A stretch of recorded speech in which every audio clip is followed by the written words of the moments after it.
بسم الله الرحمن الرحيم.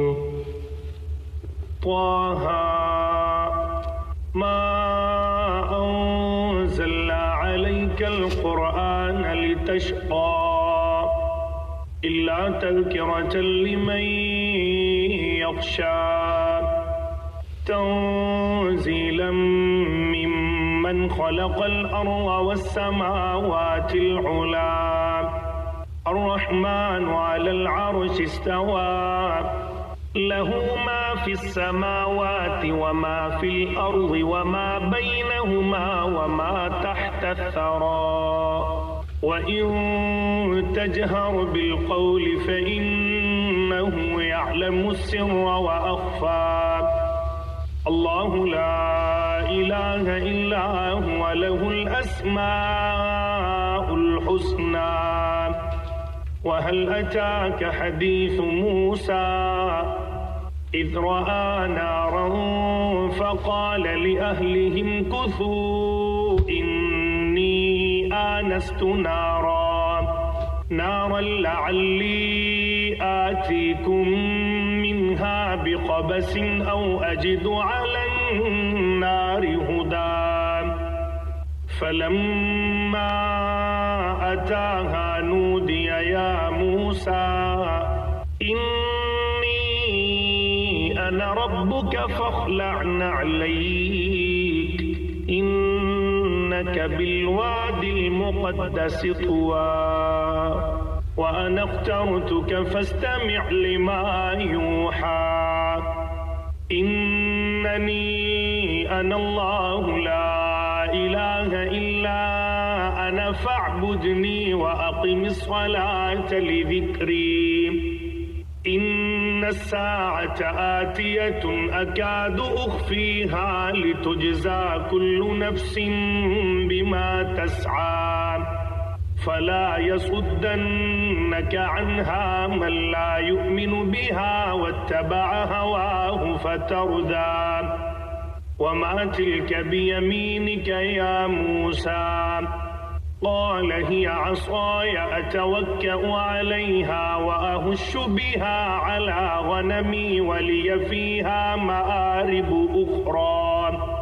قال ألقها يا موسى فألقاها فإذا هي حية تسعى قال خذها ولا تخف سنعيدها سيرتها الأولى واضمم يدك إلى جناحك تخرج بيضاء من غير سوء آية أخرى لنريك من آياتنا الكبرى اذهب إلى فرعون إنه طغى قال رب اشرح لي صدري ويسر لي أمري واحلل عقدة من لساني يفقه قولي واجعل لي وزيرا من أهلي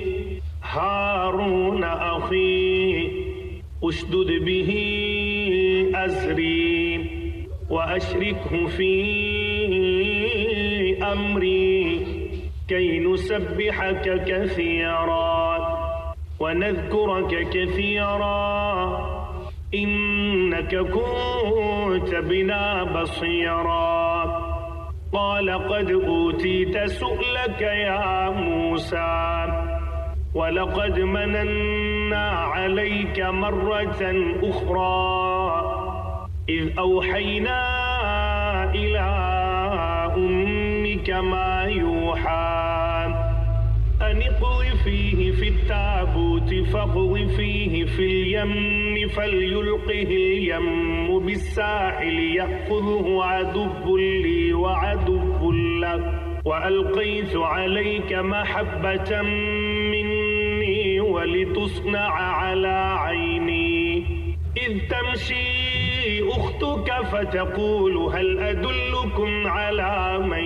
يكفله فرجعناك إلى أمك كي تقر عينها ولا تحزن وقتلت نفسا فنجيناك من الغم وفتناك فتونا فلبثت سنين في أهل مدين ثم جئت على قدري يا موسى واصطنعتك لنفسي اذهب أنت وأخوك بآياتي ولا تنيا في ذكري اذهبا إلى فرعون إنه طغى فقولا له قولا لينا لعله يتذكر أو يخشى قالا ربنا إننا نخاف أن يفرط علينا أو أن يطغى قال لا تخافا إنني معكما أسمع وأرى فأتياه فقولا إنا رسولا ربك فأرسل معنا بني إسرائيل ولا تعذبهم قد جئناك بآية من ربك والسلام على من اتبع الهدى إنا قد أوحي إلينا أن العذاب على من كذب وتولى قال فمن ربكما يا موسى قال ربنا الذي أعطى كل شيء خلقه ثم هدى قال فما بال القرون الأولى قال علمها عند ربي في كتاب لا يضل ربي ولا ينسى الذي جعل لكم الأرض مهدا وسلك لكم فيها سبلا وأنزل من السماء ماء فأخرجنا به أزواجا من نبات شتى كلوا وارعوا أنعامكم إن في ذلك لآيات لأولي النهى منها خلقناكم وفيها نعيدكم ومنها نخرجكم تارة أخرى ولقد أريناه آياتنا كلها فكذب وأبى قال أجئتنا لتخرجنا من أرضنا بسحرك يا موسى فلنأتينك بسحر مثله فاجعل بيننا وبينك موعدا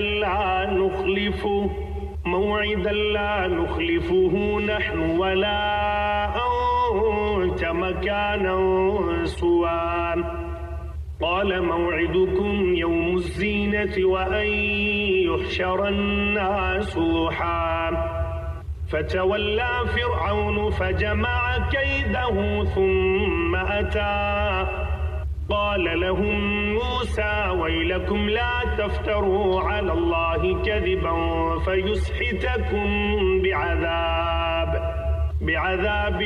وقد خاب من افترى فتنازعوا أمرهم بينهم وأسروا النجوى قالوا إن هذان لساحران يريدان أن يخرجاكم من أرضكم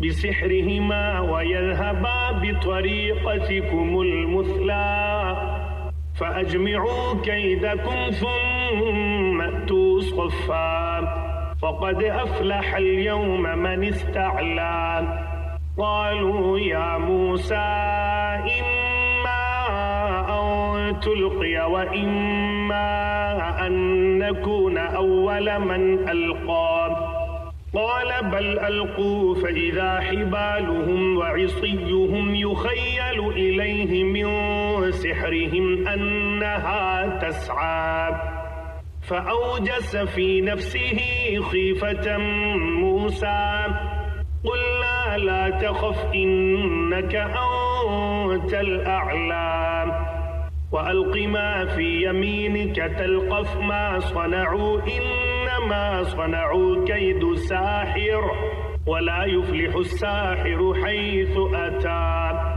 فألقي السحرة سجدا قالوا آمنا برب هارون وموسى. قال آمنتم له قبل أن آذن لكم إنه لكبيركم الذي علمكم السحر فلأقطعن أيديكم وأرجلكم من خلاف ولأصلبنكم في جذوع النخل ولتعلمن أينا أشد عذابا وأبقى. قالوا لن نؤثرك على ما جاءنا من البينات والذي فطرنا فاقض ما أنت قاض إنما تقضي هذه الحياة الدنيا إنا آمنا بربنا ليغفر لنا خطايانا وما أكرهتنا عليه من السحر والله خير وأبقى. إنه من يأت ربه مجرما فإن له جهنم لا يموت فيها ولا يحيا ومن يأته مؤمنا قد عمل الصالحات فأولئك لهم الدرجات العلى. جنات عدن تجري من تحتها الأنهار خالدين فيها وذلك جزاء من تزكى. ولقد أوحينا إلى موسى أن أسر بعبادي فاضرب لهم طريقا في البحر يبسا لا تخاف دركا ولا تخشى. فأتبعهم فرعون بجنوده فغشيهم من اليم ما غشيهم وأضل فرعون قومه وما هدى. يا بني إسرائيل قد أنجيناكم من عدوكم وواعدناكم جانب الطور الأيمن ونزلنا عليكم المن والسلوى. كلوا من طيبات ما رزقناكم ولا تطغوا فيه فيحل عليكم غضبي ومن يحلل عليه غضبي فقد هوى. وإني لغفار لمن تاب وآمن وعمل صالحا ثم اهتدى. وما أعجلك عن قومك يا موسى؟ قال هم أولئك على أثري وعجلت إليك رب لترضى. قال فإنا قد فتنا قومك من بعدك وأضلهم السامري. فرجع موسى إلى قومه غضبان أسفا قال يا قوم ألم يعدكم ربكم وعدا حسنا أفطال عليكم العهد أم أردتم أن يحل عليكم غضب من ربكم فأخلفتم موعدي. قالوا ما أخلفنا موعدك بملكنا ولكننا حملنا أوزارا من زينة القوم فقذفناها فكذلك ألقى السامري. فأخرج لهم عجلا جسدا له خوار فقالوا هذا إلهكم وإله موسى فنسي. أفلا يرون ألا يرجع إليهم قولا ولا يملك لهم ضرا ولا نفعا. ولقد قال لهم هارون من قبل يا قوم إنما فتنتم به وإن ربكم الرحمن فاتبعوني وأطيعوا أمري. قالوا لن نبرح عليه عاكفين حتى يرجع إلينا موسى. قال يا هارون ما منعك إذ رأيتهم ضلوا ألا تتبعن أفعصيت أمري. قال يا ابن أم لا تأخذ بلحيتي ولا برأسي إني خشيت أن تقول فرقت بين بني إسرائيل ولم ترقب قولي. قال فما خطبك يا سامري؟ قال بصرت بما لم يبصروا به فقبضت قبضة من أثر الرسول فنبذتها وكذلك سولت لي نفسي. قال فاذهب فإن لك في الحياة أن تقول لا مساس وإن لك موعدا لن تخلفه وانظر إلى إلهك الذي ظلت عليه عاكفا لنحرقنه ثم لننسفنه في اليم نسفا.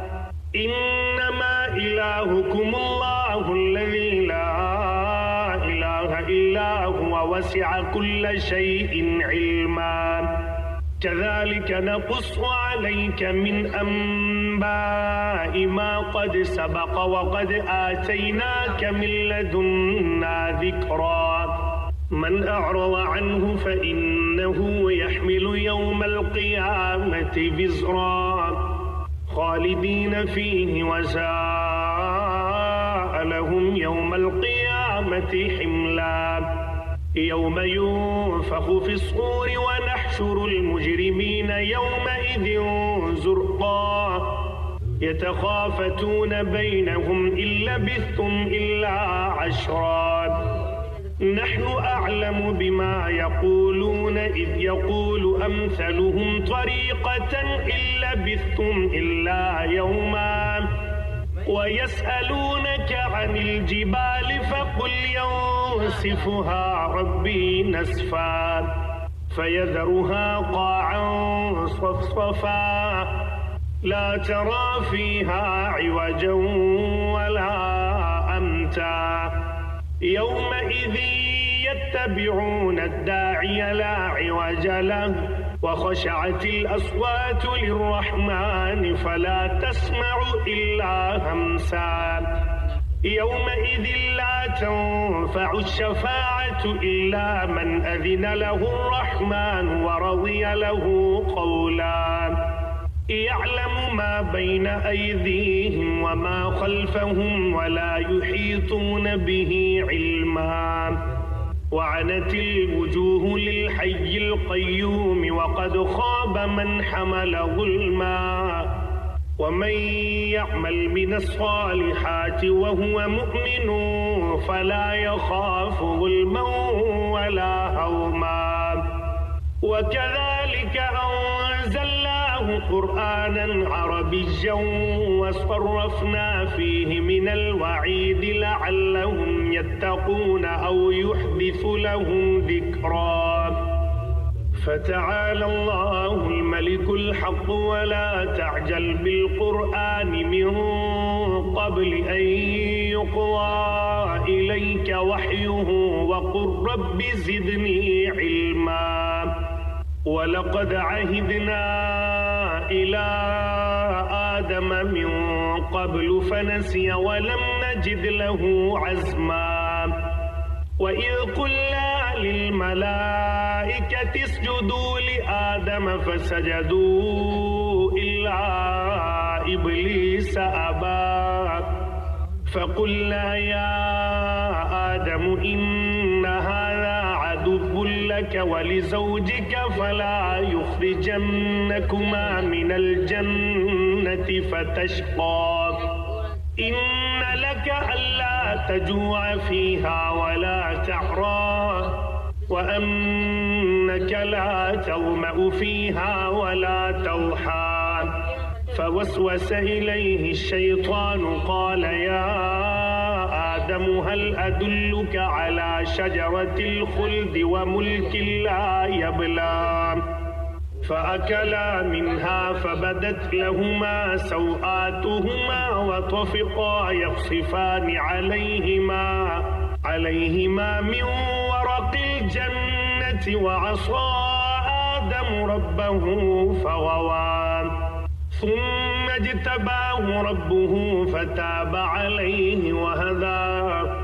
قال اهبطا منها جميعا بعضكم لبعض عدو فإما يأتينكم مني هدى فمن اتبع هداي فلا يضل ولا يشقى ومن أعرض عن ذكري فإن له معيشة ضنكا ونحشره يوم القيامة أعمى. قال رب لم حشرتني أعمى وقد كنت بصيرا قال كذلك أتتك آياتنا فنسيتها وكذلك اليوم تنسى وكذلك نجزي من أسرف ولم يؤمن بآيات ربه ولعذاب الآخرة أشد وأبقى. أفلم يهد لهم كم أهلكنا قبلهم من القرون يمشون في مساكنهم إن في ذلك لآيات لأولي النهى ولولا كلمة سبقت من ربك لكان لزاما وأجل مسمى. فاصبر على ما يقولون وسبح بحمد ربك قبل طلوع الشمس وقبل غروبها ومن آناء الليل فسبح وأطراف النهار لعلك ترضى. ولا تمدن عينيك إلى ما متعنا به أزواجا منهم زهرة الحياة الدنيا